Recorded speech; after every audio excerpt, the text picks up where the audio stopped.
नमस्ते बच्चों। आज हम बात करेंगे क्रियात्मक विकास को प्रभावित करने वाले कारकों के बारे में, यानी कि फैक्टर्स अफेक्टिंग मोटर डेवलपमेंट। वैसे तो हम जानते हैं कि बच्चों में क्रियात्मक विकास तभी प्रारंभ हो जाता है जब वो माता के गर्भ में थे, लेकिन ये भी सत्य है कि सभी बालकों में क्रियात्मक विकास समान गति से तथा निश्चित आयु में नहीं होता है। कुछ बालकों में क्रियात्मक विकास तीव्रता से होता है तो कुछ में मंद गति से। कुछ बालकों में क्रियात्मक विकास ही कुंठित हो जाता है, जिसके कई कारण हो सकते हैं। जानते हैं कि ये ऐसे कौन कौन से कारक हैं जो निर्धारित करते हैं कि क्रियात्मक विकास कैसा होगा, या हम ये कह सकते हैं कि क्रियात्मक विकास को प्रभावित करते हैं। जो मुख्य कारक हैं उसमें सबसे पहला है शारीरिक विकास, फिजिकल डेवलपमेंट। हम पहले ही पढ़ चुके हैं फिजिकल डेवलपमेंट के बारे में। जिन बच्चों का शारीरिक विकास अच्छा होता है उनका क्रियात्मक विकास भी अच्छा होता है, क्योंकि क्रियात्मक विकास का पेशियों तंत्रिकाओं की परिपक्वता से सीधा एवं प्रत्यक्ष संबंध रहता है। बालकों के जब तक विभिन्न अंगों में परिपक्वता नहीं आती तब तक उनका समुचित विकास नहीं हो पाता और वे किसी भी प्रकार की क्रियाएं नहीं कर पाते हैं। यहाँ तक कि वो अपने आप करवट भी नहीं बदल सकते। दुर्बल शारीरिक अवस्था वाले बालक करवट बदलना, बैठना, उठना, चलना, चित्र बनाना, पेंटिंग करना इत्यादि सभी कार्य देरी से ही सीख पाते हैं। दूसरा है शारीरिक रचना एवं गठन, बॉडी बिल्डिंग एंड स्ट्रक्चर।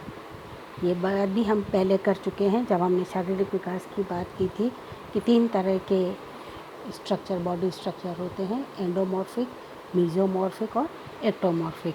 क्रियात्मक विकास को प्रभावित करने वालों में ये प्रमुख कारण हैं। जिन बालकों की शारीरिक रचना एवं गठन मीजोमॉर्फिक होता है उनकी पेशियाँ लंबी, सुविकसित, दृढ़ एवं मजबूत होती हैं। जो एंडोमॉर्फिक रचना वाले बच्चे होते हैं उनकी तुलना में ये ज़्यादा जल्दी चलना सीख जाते हैं, क्योंकि एंडोमॉर्फिक रचना वाले बच्चों की हड्डियाँ भारी होती है, वे मोटे एवं थुलथुले होते हैं।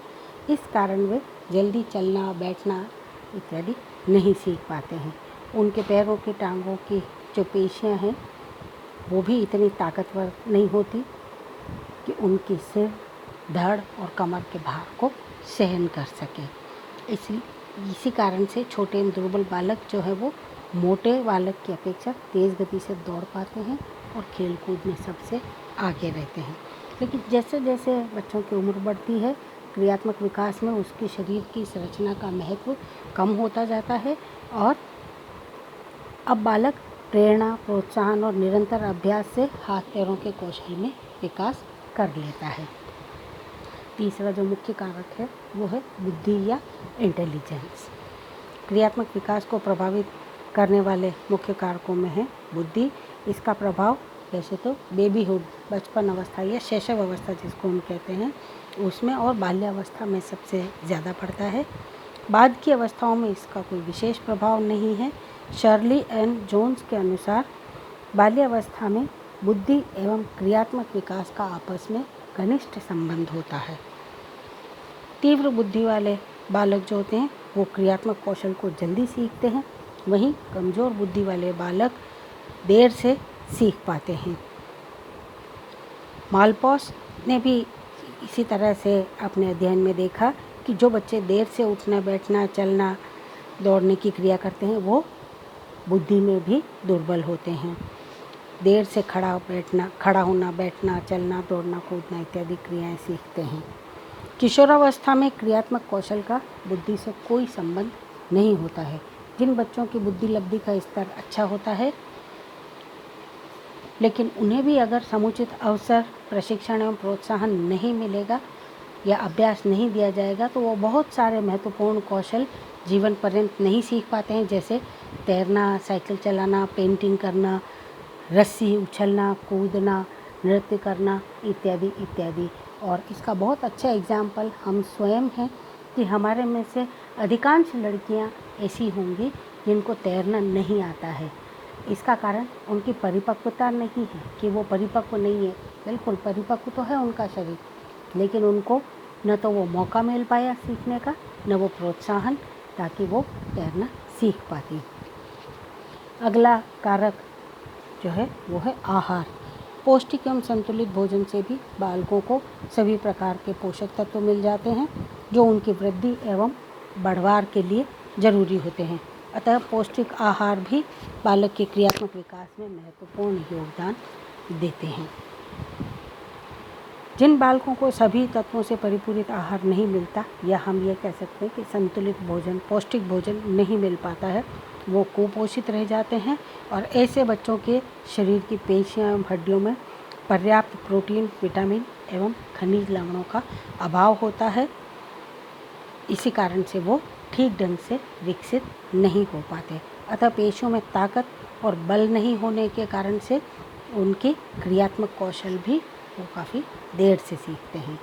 फिर कसे हुए वस्त्र, टाइट क्लोथिंग जो होती है, हैम्परिंग क्लोथ्स, कसे हुए वस्त्र भी बच्चों के क्रियात्मक विकास को बाधा पहुंचाते हैं। जन्म से लेकर 2 वर्ष तक शिशु के वजन एवं लंबाई में तीव्र गति से वृद्धि होती है।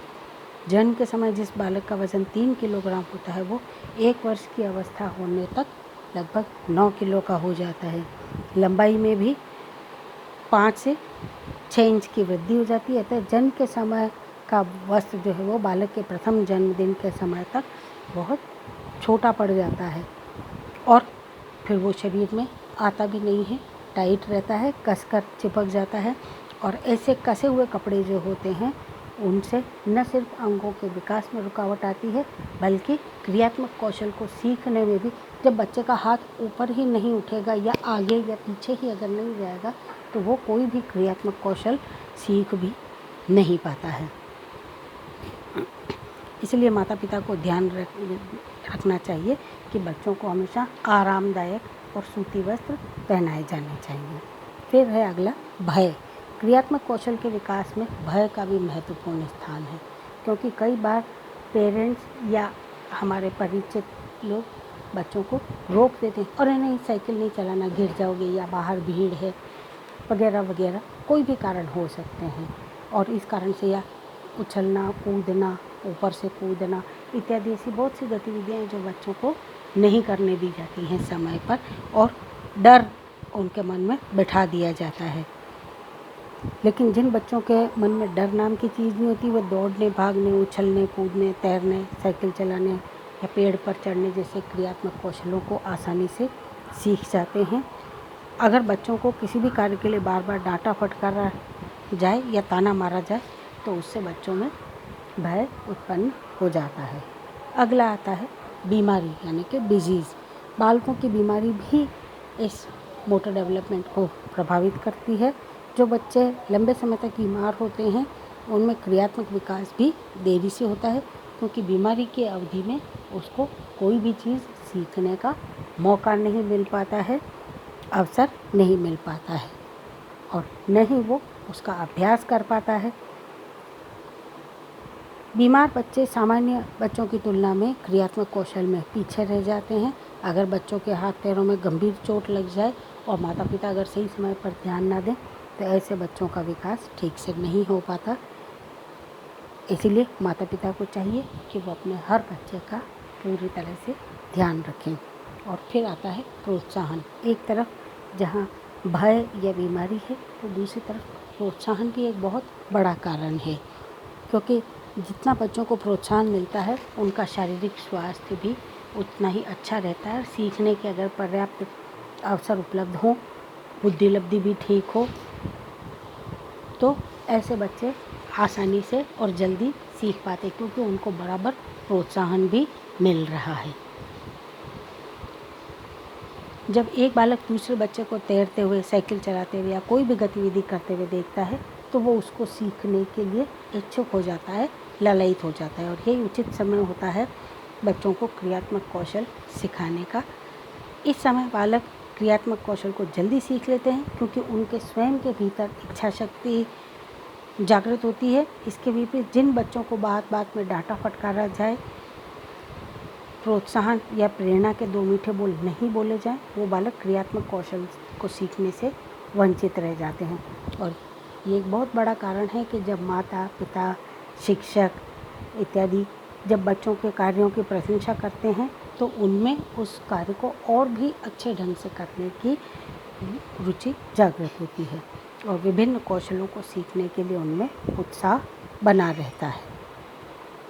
फिर सीखने के अवसर, अपॉर्चुनिटी फॉर लर्निंग, परिपक्वता भी है, प्रोत्साहन भी है, सब कुछ है, लेकिन सीखने का अवसर नहीं है। जैसे हम जिस कॉलोनी में रहते हैं या जिस मोहल्ले में रहते हैं, हो सकता है वहाँ से हमारे लिए हमारे आसपास में कोई तालाब या नदी नहीं हो, तो उस कंडीशन में हमारे लिए संभव नहीं हो पाता कि हम वहाँ जा कर के तैरना सीख पाएँ, तो अपॉर्चुनिटी ही नहीं है।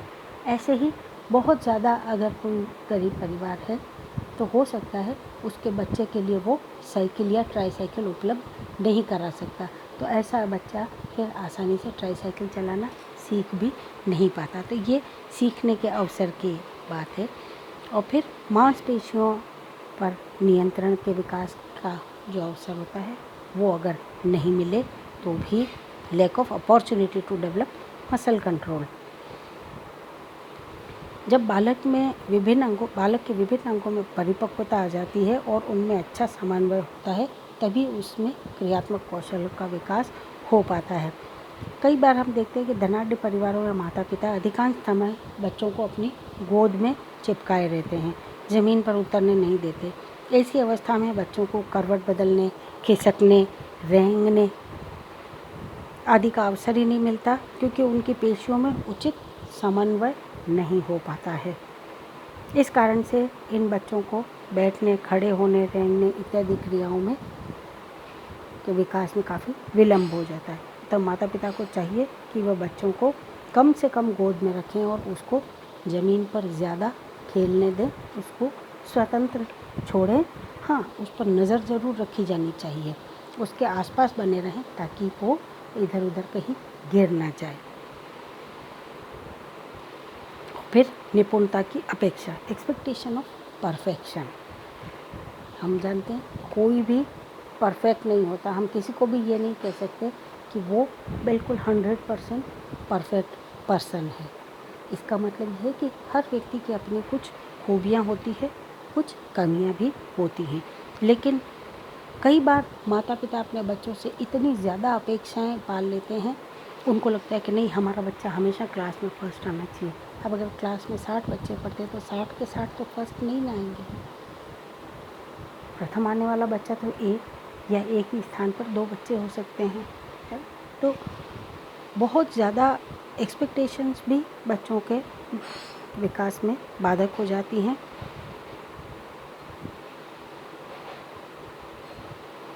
जब बच्चा पढ़ने के लायक नहीं होता तो उसको पढ़ना लिखना सिखाया जाता है, लेकिन इतनी अधिक अपेक्षा के कारण बच्चे के क्रियात्मक विकास में बाधा पहुंचती है, जो उसमें कुंठाओं को जन्म देती है। अधिक अपेक्षा रखने वाले माता पिता बालकों को न तो प्रोत्साहित करते हैं, न ही उनकी प्रशंसा, बल्कि बात बात पर उनको टोकते रहते हैं और डांटते हैं, जिसके कारण से बच्चों में निराशा का भाव उत्पन्न हो जाता है। और फिर आता है संवेगात्मक तनाव।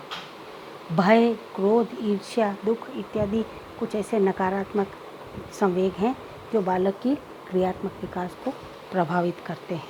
संवेगात्मक तनाव की स्थिति में बालक अपनी मांसपेशियों पर नियंत्रण नहीं रख पाता है, क्योंकि उसके मानस पटल पर निराशा का बादल छाया होता है और वो चाह कर भी अच्छा कार्य नहीं कर पाता है। और फिर आता है अभ्यास और निर्देशन, प्रैक्टिस एंड गाइडेंस। अपने यहाँ एक कहावत है, करत करत अभ्यास के जड़मति होत सुजान, रसरी आवत जात है सिल पर परत निशान। यानी कि लगातार अभ्यास करने से एक मंद बुद्धि भी विद्वान हो सकता है। जिस तरह से कि एक रस्सी जो आसानी से काटी जा सकती है, वो रस्सी भी अगर पत्थर पर लगातार अगर घिसती रहेगी तो वो पत्थर पे भी निशान कर सकती है। तो जब एक रस्सी के आने जाने से पत्थर पे निशान पड़ सकता है, ठीक, क्योंकि वो बार बार आ रही जा रही। ठीक उसी तरह से अगर बार बार अभ्यास किया जाए तो कोई कम अक्ल वाला भी अच्छा ज्ञानवान हो सकता है। कोई भी व्यक्ति कोई भी कार्य करना सीख सकता है। तो अभ्यास और निर्देशन का निरंतर अभ्यास और निर्देशन से बालकों में क्रियात्मक कौशल का विकास होता है। अतः माता पिता और परिवार के सदस्य तथा शिक्षकों को चाहिए कि वे बालकों के क्रियात्मक विकास में कुछ ऐसे ट्रिक्स और टिप्स अपनाएं जिससे बालक जल्दी से जल्दी सीख सकें। अच्छे शिक्षक, माता पिता, संरक्षक विभिन्न कौशलों को सिखाते समय उनकी विशेषताओं पर अधिक ध्यान देते हैं। और जो सबसे अंतिम कारक है वो है व्यक्तित्व संबंधी शील गुण, पर्सनैलिटी ट्रेट्स। हर व्यक्ति का व्यक्तित्व अलग होता है। हर बालक दूसरे बालक जैसा नहीं हो सकता। सारे बालक खेलने कूदने में निपुण हों ये ज़रूरी नहीं। सारे ही बालक पेंटिंग में निपुण हों ये भी ज़रूरी नहीं। सारे ही बालक अच्छा नृत्य कर सकते हैं ये भी ज़रूरी नहीं। तो हर बच्चे का अपना कौशल होता है, उसकी अपनी निपुणता होती है, उसके अपने पर्सनैलिटी ट्रेट्स होते हैं। प्रत्येक बालक का अपना अलग व्यक्तित्व होता है जो उसको वंशानुक्रम और वातावरण से प्राप्त होता है। जैसे जो बच्चे लज्जालु, अंतर्मुखी, कायर एवं डरपोक होते हैं, अगर उन्हें सीखने के पर्याप्त अवसर उपलब्ध कराए जाएं तो भी वो उसका लाभ नहीं उठा पाते। फलस्वरूप बच्चे क्रियात्मक कौशल को सीखने से वंचित रह जाते हैं। शर्मीले बच्चे जो होते हैं वो दूसरों के साथ खेलने कूदने से भी शर्माते हैं, आसानी से दूसरे बच्चों के साथ में घुल मिल नहीं पाते। इसके ठीक विपरीत जो बच्चे बहुमुखी स्वभाव के होते हैं, साहसी, निडर, आत्मनिर्भर, तेज तर्रार और आत्मविश्वासी, वे विभिन्न क्रियात्मक कौशल को जल्दी ही सीख पाते हैं और वे किसी भी कौशल को सीखने से घबराते नहीं हैं। ये कुछ ऐसे कारक थे जिनके बारे में आज हमने विस्तार से अध्ययन किया है। अगली क्लास में किसी नए विषय के साथ मिलेंगे। तब तक के लिए धन्यवाद।